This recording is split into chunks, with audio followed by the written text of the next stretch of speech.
topics that interest you or which you might have questions about.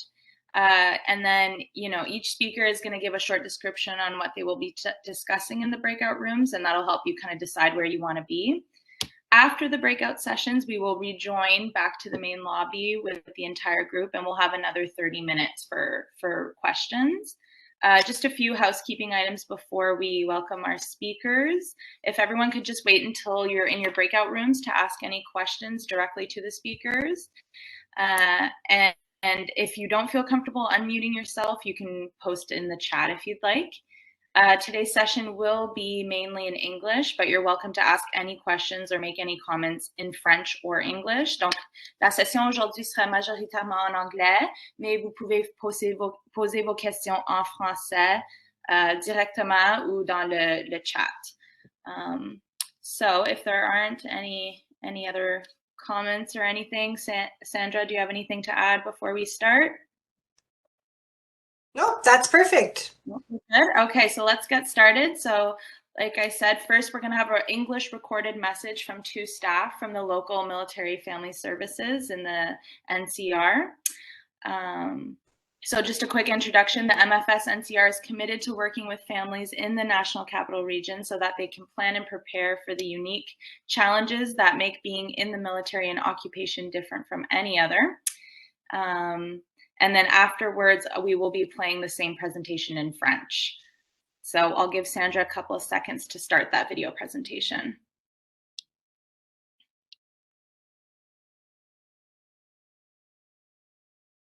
Hello, my name is Michelle Darrell, and I am the Program Support Manager for Military Family Services in the National Capital Region. At MFS NCR, we have adopted a new, modernized, and tailored approach to meet the unique needs of the Canadian military family. This personalized approach is very family-centric. We want to meet families when and where they are. Our main objective is to work with each individual family to identify their needs and to support them. Our team helps families navigate and get access to available services and resources, whether it's providing support during relocation to or from the National Capital Region, support during absences due to operational need, during the transition from military to civilian life, or simply guiding families at any time to community resources. We also work with a wide range of community partners to take advantage of the incredible amount of resources available in the NCR for our military families, including veteran families. With its vast geographic coverage, MFS recognizes the challenge for families in the NCR to receive the services that they need where they're located. For this reason, our resource team is able to offer services not only according to the family's language preference, but we are available virtually, in person at our community center in Uplands, and also spread across the region, whether it be in Gatineau, Orleans, or Canada. Additionally, we have presence at the Carleton campus, in Cornwall, and at the Transition Center. Additionally, we have mental health counselors as a part of our resource team, should you need their services or support. Our model might seem a little different from what you might be used to at other MFRCs, but truly what we aim to do is really be a part of your journey and experience here in the National Capital Region, and to ensure that you feel supported during this posting. If you have any questions at all about life at NCR, please don't hesitate to contact us at any time by email or phone. Our information is available at the bottom of this slide. Just remember, we're here because you're here.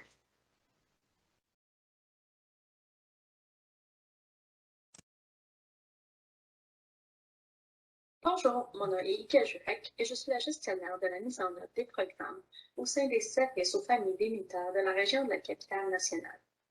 Au SFM, nous avons adopté une nouvelle approche modernisée et adaptée pour répondre aux besoins uniques des familles des militaires, incluant les familles de vétérans. Notre approche personnalisée est centrée sur la famille. Nous venons à la rencontre des familles là et où elles en ont besoin. Notre objectif principal est de travailler avec chaque famille pour identifier leurs besoins et de les soutenir. Notre équipe accompagne les familles à naviguer et accéder aux services et ressources disponibles, que ce soit de l'accompagnement durant leur relocation vers ou de la région de la capitale nationale, du soutien lors des absences dues aux besoins opérationnels, lors de la transition à la vie civile, ou simplement guidés vers les ressources disponibles dans leur communauté. Nous collaborons également avec un grand éventail de partenaires communautaires afin de tirer profit de l'incroyable quantité de ressources disponibles dans la RCN. De par sa vaste couverture géographique, les SFM reconnaissent le défi pour les familles de la RCN d'être capables de recevoir les services dont ils ont besoin et là où elles se trouvent. Pour cette raison, notre équipe ressources offre tous les services selon la préférence de la langue des familles et nous sommes disponibles virtuellement en personne à notre centre communautaire de Auckland, l'ancien CRFM, mais également nous sommes répartis aux 4 coins de la région, que ce soit à Gatineau, Orléans et Canada. Nous avons aussi une présence au complexe de Carling, à Cornwall et au centre de transition. Les conseillers en santé mentale font également partie de notre équipe ressources. Notre modèle peut sembler différent des autres CRFM auxquels les familles sont peut-être habituées. Mais ce que nous visons, c'est de faire partie de leur expérience ici dans la région et de nous assurer qu'elles se sentent soutenues pendant leur affectation. Pour en savoir plus, comment nous pouvons vous soutenir ou vous avez des questions sur la vie dans la région de la capitale nationale, n'hésitez pas à nous contacter en tout temps par courriel ou par téléphone. Vous pouvez trouver nos coordonnées au bas de cette page. Nous sommes ici parce que vous êtes ici.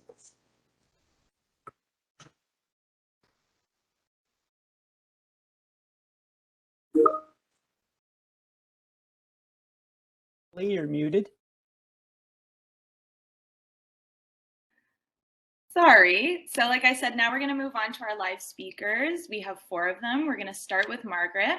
Margaret lives in the Orleans area of Ottawa, and she will be speaking about establishing connections in the NCR. Margaret's presentation will be spoken in French, but there will be subtitles in English. So Margaret, I'll hand it over to you. OK, un grand merci. Alors, comme elle vient juste de dire, je m'appelle Marguerite Mackenzie. Je suis une épouse d'un membre des Forces armées canadiennes avec 33 ans d'expérience, 13 affectations et plus de 200 semaines de séparation de famille. Alors, je le comprends. J'ai découvert que je peux être malheureuse n'importe où. Et je choisis de trouver le bon côté de chaque affectation. Mon mari travaille à Startup, qui est situé dans l'est de la ville et nous vivons à Orléans. Le modèle que j'ai trouvé pour chaque déménagement est le suivant. La première année, j'adapte ma famille au déménagement. La deuxième année, je trouve des ressources et des liens de diversement locaux. Deuxième année aussi, d'habitude, je trouve un bon emploi. La troisième année, je suis vraiment bien dans tous mes forces pour à mon poste. Et la quatrième année, nous partons. Alors, mes pouvoirs consistent à créer une communauté et à établir des liens. Mes enfants m'ont surnommé Networking Girl. Et Kim Mills, une blogueuse, partage ce point avec lequel je suis vraiment, je m'excuse, je partage ce point avec lequel je suis tout à fait d'accord. Elles disent que j'ai toujours trouvé qu'une personne forte n'est pas celle qui peut en faire le plus avec le moins aide. La force vient en demandant de l'aide et en tendant la main pour construire une communauté. Venez visiter ma salle de réunion si vous voulez me demander au sujet des bijoux que nous avons trouvés dans la région de la capitale nationale. Des sentiers au parc pour le chien, les musées, les centres de loisirs. Il y a beaucoup de choses à apprécier pour rendre votre affectation absolument fabuleuse.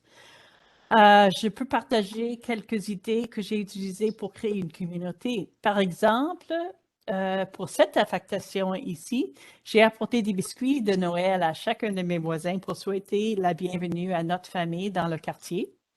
Ce petit geste nous a depuis rapprochés pour partager un chocolat chaud et une séance de patinage sur le rideau avec la communauté. Alors, c'était un petit geste qui avait beaucoup de succès. Je vous donnerai aussi, je parlais à propos de la service de bénévolat. J'ai fait du bénévolat à chaque affectation et j'ai donc beaucoup appris de chaque rôle. Les services bénévolats sont un excellent moyen non seulement de créer des liens et de bâtir une communauté, mais aussi d'accueillir des compétences négociables et des contacts professionnels. Saviez-vous qu'il existe plus de 8 pages de médias sociaux pour la seule région de la capitale nationale? Voulez-vous rencontrer des gens qui vivent près de chez vous? C'est ici qu'une épouse des Forces armées canadiennes a récemment affiché qu'elle revenait d'une mutation hors du Canada à Ottawa. Et elle avait une question. Elle voulait savoir si quelqu'un pourrait prendre leur chien pour 3 mois parce que les Ariennes ne voulaient pas déménager les chiens dans l'été, c'était trop chaud. Alors, maintenant, c'est moi qui ai la belle Paisley jusqu'au mois d'août qui dort là-bas. Elle vient juste hier et c'est vraiment de la joie qu'elle amène. Aussi, je vous encourage, essayez de publier un petit message. Qui veut aller prendre un café? Je vous promets que quelque chose d'aussi simple ferait de nombreux intéressés qui vous diront le plus souvent merci d'avoir demandé parce que je ne savais pas comment me mettre en contact avec quelqu'un. Les médias sociaux sont un excellent moyen d'établir des liens et de créer votre propre réseau de soutien. Assurez aussi que vous contactez les services aux familles des militaires de la région de la capitale nationale. Ils ont des agents de liaison dans les divers endroits et ils sont prêts à vous rencontrer, à répondre à vos questions, à vous aider à établir des liens lorsque vous êtes arrivé à Ottawa. Alors, des tulipes aux queues de castor, des parcs à chiens aux pistes de vélo, des musées aux aventures en plein air, de la création des liens à la service bénévolat. Ottawa a quelque chose à offrir à chacun. Profitez des relations. And finally, I am happy to answer your questions in either French or English, and I look forward to meeting you in the breakout rooms. Merci. Merci, Margaret. Connections and community are so important and have such a profound impact on people's experiences. And so I think if anybody here is really interested on how to integrate themselves into the community and the neighborhoods and the environment and how to build connections, I think that like Margaret's room will be the place for you. So our next speaker will be speaking in English, so we just need a few seconds to switch the subtitles back. But we will be hearing from Daphne. This is their third posting to Ottawa, and Daphne will be sharing some information with you about the unique situation of the NCR not having a main base and some of the challenges that can come with that. So some considerations surrounding that. So I'll pass it over to you, Daphne. I unmute myself first. There we go. Okay, we'll try that again. Thank you, Emily. Hello to everybody, and thank you for this opportunity to pass on some knowledge about being posted to Ottawa. And I get to give you a bit of sort of the lay of the land. And to start off, first though, I'm a mom of 2 girls, ages 9 and 8 next month. So that picture's a bit old. My spouse is an Air Force member who has been serving for 27 years so far, and he's currently working on the Gatineau side with ADM Matt. Plus, I am a retired member of the Navy after serving 25 years with postings to Esquimalt twice, Edmonton, Winnipeg, Toronto, Kingston 3 times, and back to Ottawa. So this is our 3rd posting to Ottawa. And for us, the main decision factor was about house location and giving us flexibility because we were a married service couple and we worked in different buildings in the NCR. So as mentioned, the military presence is not a single base. It is not a single unit.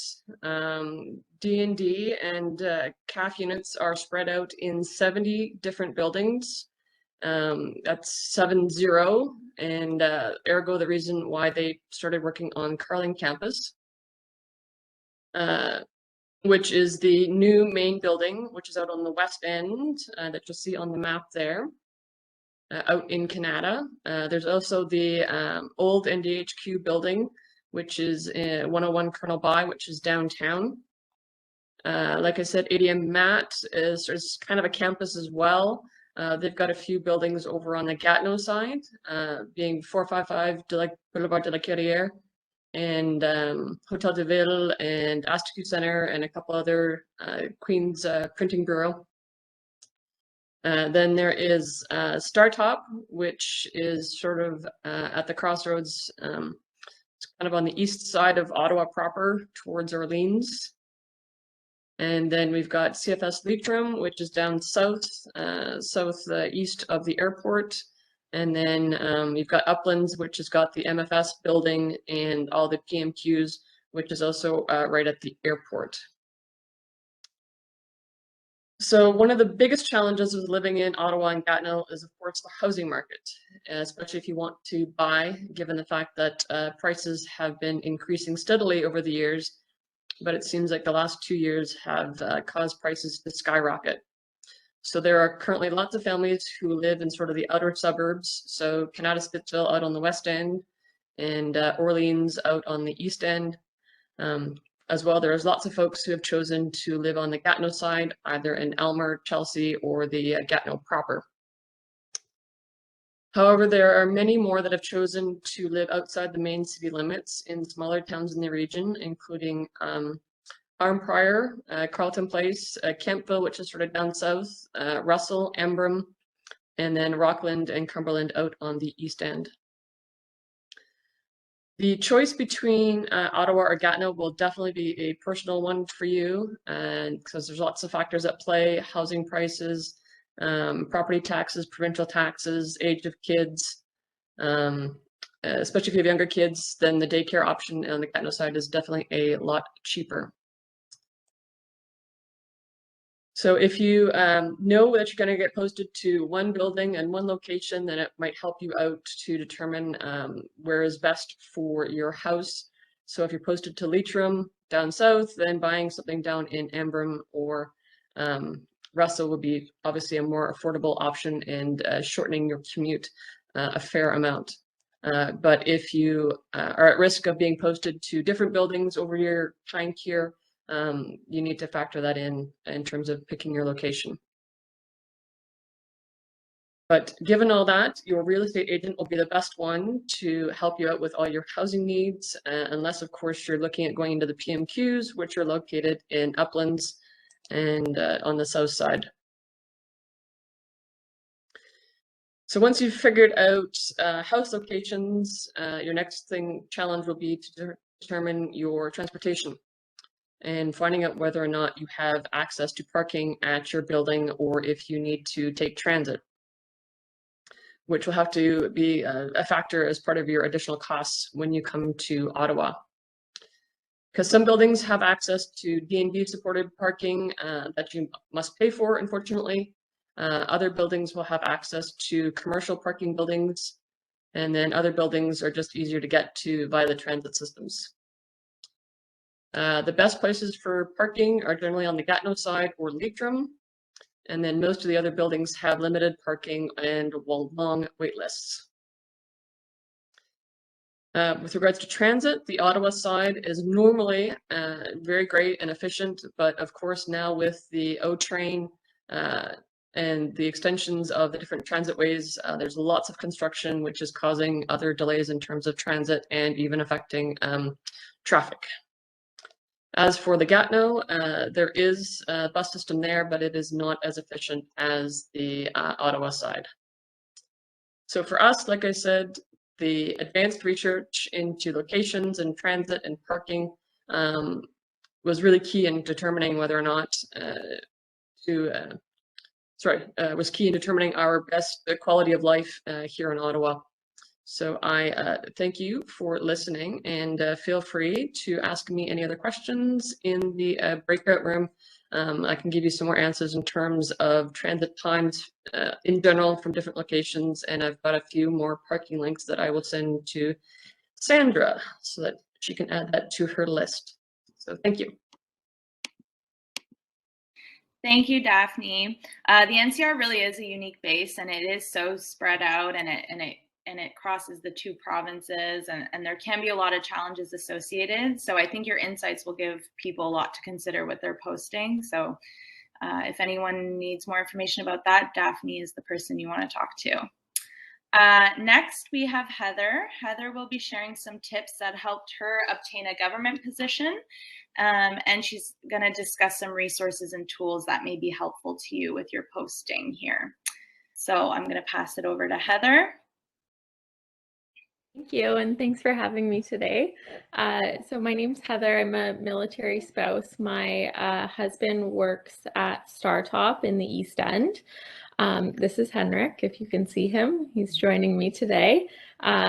We have 2 kids, Henrik, who's 2 months old, and my other son is almost 3. So when we moved to Ottawa in 2020, we bought a house in Orleans to be close to StarTop.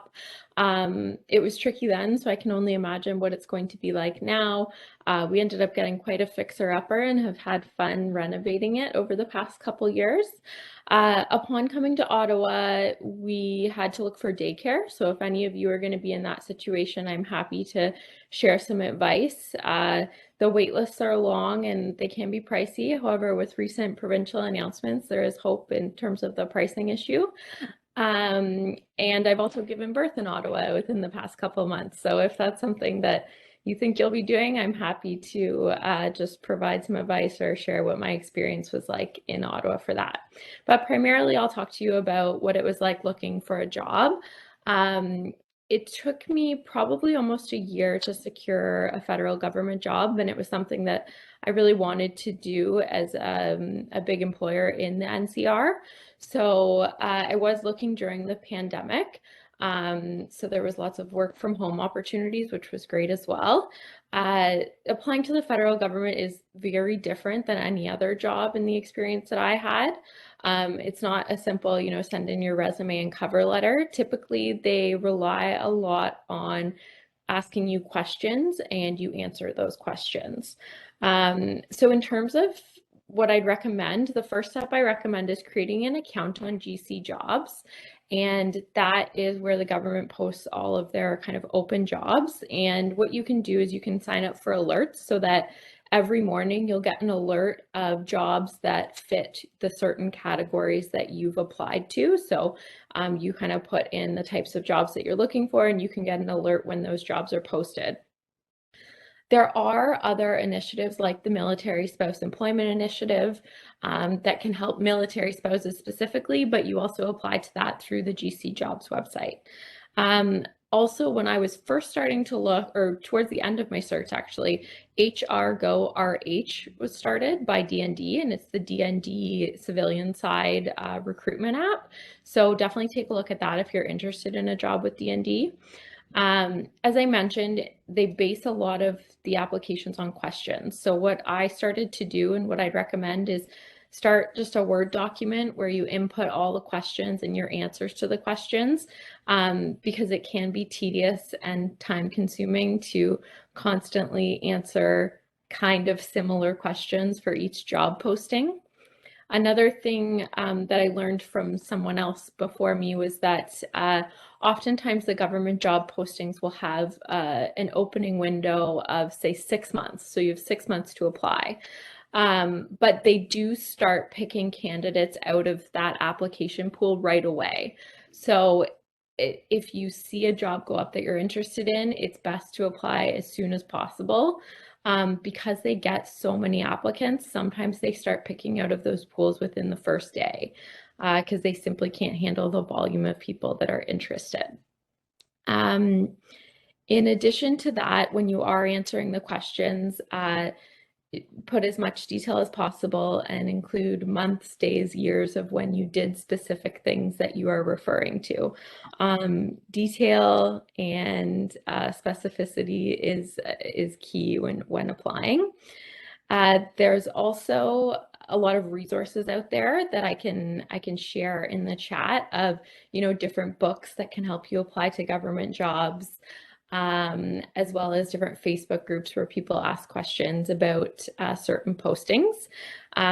What I will say is that most of the jobs are not permanent, and I would say don't let that scare you away.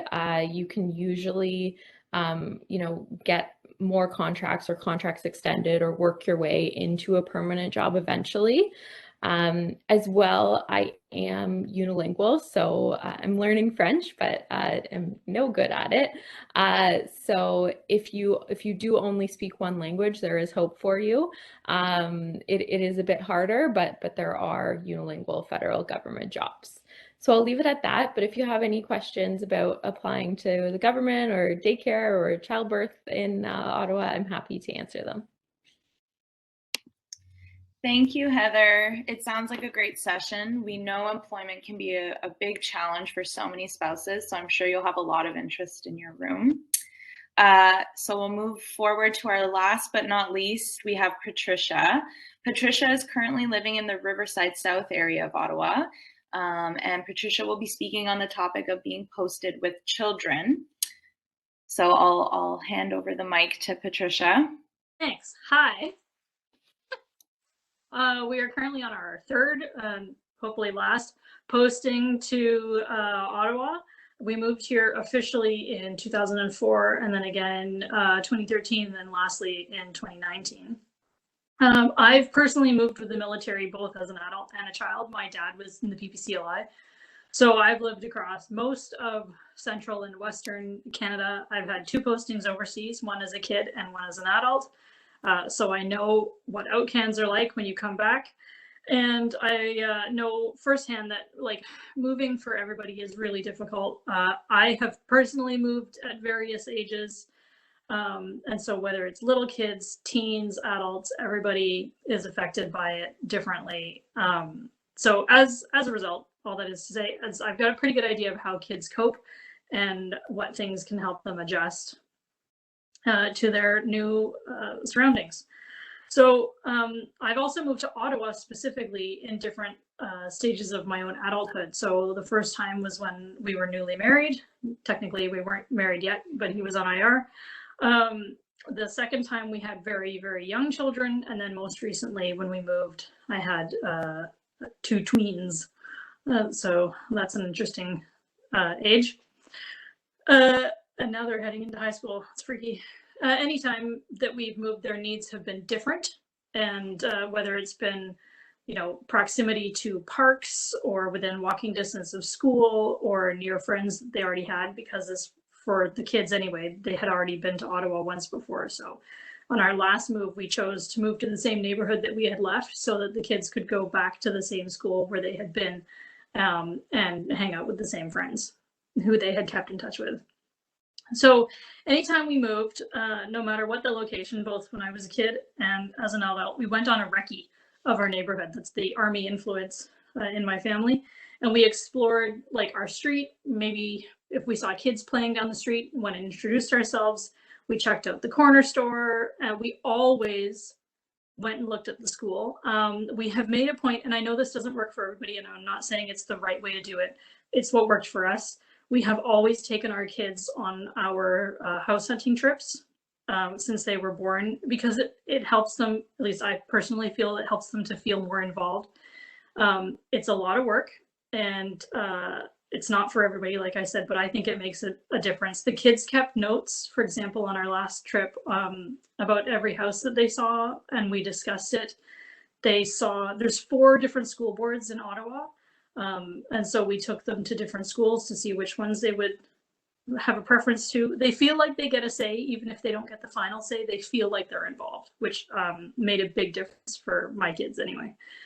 I'm also a huge fan of using tech to, whether it's apps or Excel, to make your move a little bit easier. The one app that I use most frequently is called Trello, Trello. I use it for everything, both at home and at work.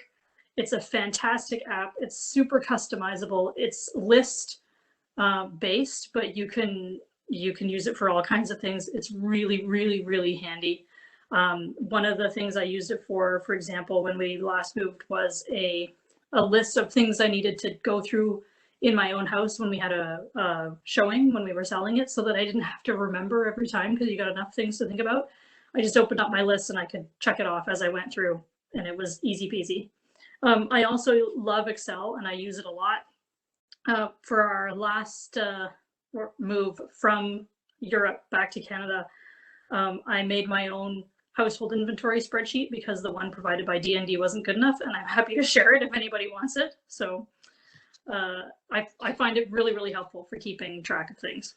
So one thing I'll say about Ottawa specifically, because I have lived here quite a while, there's always something to do.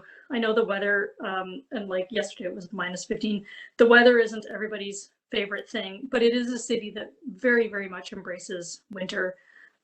There are fantastic ski hills, there's cross-country skiing, there's skating on the Rideau Canal, there's Winterlude. It's a very winter-friendly city. There's also tons of provincial parks, and Gatineau Park is amazing all year round. Montreal's an hour and a half away, Toronto's 5 hours away, Kingston's 2 hours away. Like, there's the US border's an hour away. There's lots to do here, lots and lots. Museums, like Margaret already mentioned, sugar shacks, oh my God. There's so much to do. It's a great city year round, and I don't have a hometown, but it's the closest that I have come to calling a town my hometown, I guess. So come to Ottawa, it's super awesome. I do speak a little bit of French, so if you have any questions for me in the breakout rooms, feel free to ask in either English or French, and I look forward to chatting with you. Thanks. Thank you, Patricia. So now we will move into our breakout rooms where you'll be able to connect with each speaker directly. As mentioned at the beginning of our session, you are welcome to move between breakout rooms or come back to the main lobby at any time. So the breakout rooms will be where you can, like I said, talk to the presenters directly, and there will also be MFS staff present as well to answer any questions. So just give us a few moments and we'll have everybody situated. Hello, welcome back, everyone. So the formal portion of our session has ended, but staff will be sticking around until 2:30 p.m. Eastern. So it's 2 p.m. Eastern right now, in case anyone has any additional questions. But if you want, feel free to hit the red X at any time to leave the session. I'd just like to take a moment to thank our speakers for sharing their experiences. Thank you to the MFS staff for sharing information on their programs and services. And a special thank you to Daphne, Margaret, Patricia, and Heather, who opened up and shared their experiences and tips with all of us. That firsthand experience and knowledge has a lot of value to those who will be posted here, and we can't thank you enough. So thank you, thank you, thank you. Also the participants who joined us today. It's been a great opportunity to share experiences and build connections, and we're so happy that you joined us. We truly appreciate it. We'd just like to also let you know that you can contact the Family Information Line 24/7. You should be able to see on the screen our national and international phone number. Like I said, it's 24/7, so if you'd like to speak to somebody directly, we encourage you to do that. And also, we encourage you to reach out to the MFS NCR team prior to your move to your new location, because they're going to be able to help you before, during, and after. So that's it from me. So thank you, everyone. Have a wonderful day. And like I said, we're going to stick around for about half an hour for those who want to ask any other additional questions. En anglais ou en français.